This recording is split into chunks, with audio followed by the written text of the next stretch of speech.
Hey everyone, welcome back. Here's how to fix the Disney Solitaire levels not loading so you can continue playing without interruptions.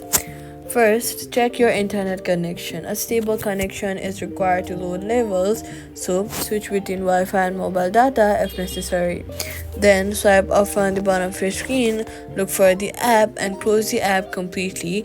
Wait for a few while, then reopen it. This clears temporary glitches. Then restart the device to refresh the system.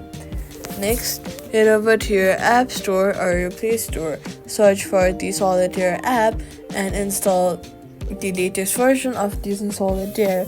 Updating your app ensures you have all the latest files and bug fixes, so update it. Then uninstall and reinstall the app if levels still do not work.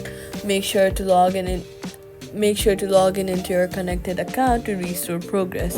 That's how to fix the Disney Solitaire levels not loading. Subscribe for more quick fixes.